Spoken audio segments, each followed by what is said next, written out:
Ah, regarde ça comme c'est beau. Voilà, ça c'est de la matière. Magnifique.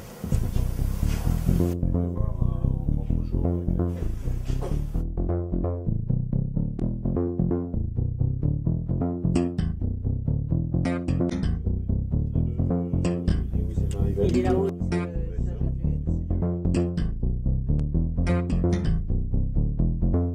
L'envie, c'est de faire une matière qui soit mate, intemporelle, principe du camouflage.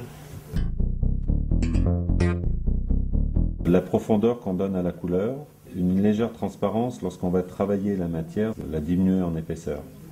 L'anac, ce sont comme des pétales qui sont posés dans un bain de plusieurs couleurs, donc pour encore accentuer cet effet camouflage. Et c'est ce qui est intéressant dans ce produit, parce que chaque pièce, chaque carré, chaque section est complètement différente. Celle-ci, c'est la toute dernière qui vient d'être créée, où on a mélangé justement un aspect écaille traditionnel, plus les pétales de nacre qui sont en inclusion dans la matière, font la richesse de cette matière. Légèrement rugueux, légèrement masculin, et non pas lisse, poli, glacé. Donc on va jouer quand même sur les deux aspects. Lisse à l'intérieur pour le côté contact et matifié, rugueux à l'extérieur pour camoufler, pour atténuer ce reflet, cette matière nacrée. Chaque lunette va recevoir et réfléchir la lumière d'une manière complètement différente.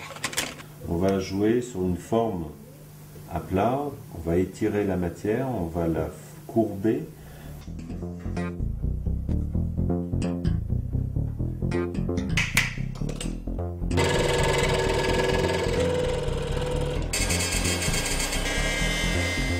Donc sur le produit, il va falloir qu'on travaille le volume, mais le volume dans une simplicité.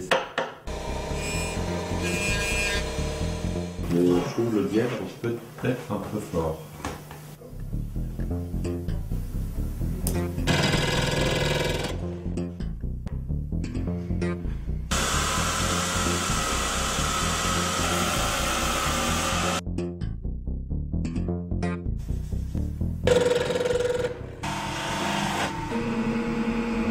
Il faut qu'une création se digère, se mûrisse et que le produit, au moment où il sort, en fait, c'est un produit qui soit en pleine maturité.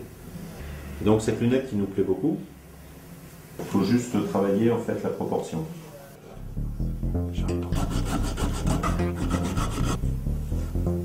L'essentiel, c'est le dessin du sourcil. Il faut polir complètement une lunette, il faut qu'elle soit polie miroir et qu'on dégrade après que la face avant.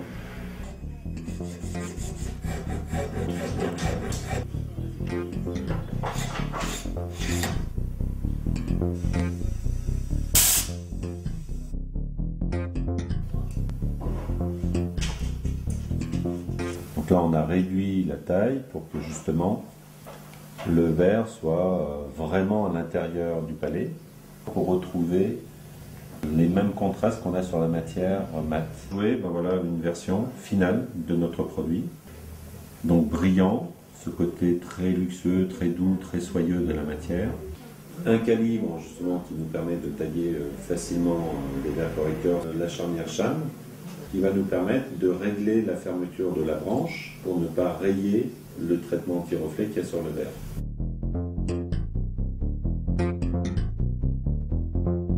Aujourd'hui, on a la chance de pouvoir fabriquer notre propre verre réservé à la collection Alain Michelin. L'intérêt, c'est qu'on va pouvoir proposer au marché des verres correcteurs solaires. Je demandais à l'usine d'avoir un verre un peu plus fin pour gagner quelques grammes et donner à la lunette cette sensation de légèreté. Pour cette année, on a choisi des verres non polarisants, surtout pour un milieu urbain. Sur ce verre teinté dans la masse, on a pu faire un traitement miroir dégradé et un traitement anti-reflet à l'intérieur. On va introduire une collection solaire qui est hors norme en termes de prix, hors norme en termes de forme, hors norme en termes de finition, hors norme en termes de technologie. Des lunettes réellement solaires, réellement protectrices, avec des fonctions et non pas uniquement le côté accessoire. Donc on met tous les ingrédients qui permettent de donner un produit de qualité, sans forcément d'ailleurs que le prix se retrouve démultiplié. On revient sur le solaire en Anamikli avec une gamme beaucoup plus homogène, monture, verre, correction, comme on dit, correction et distinction. Plus que jamais, cette signature qui nous accompagne depuis des années prend toute sa forme.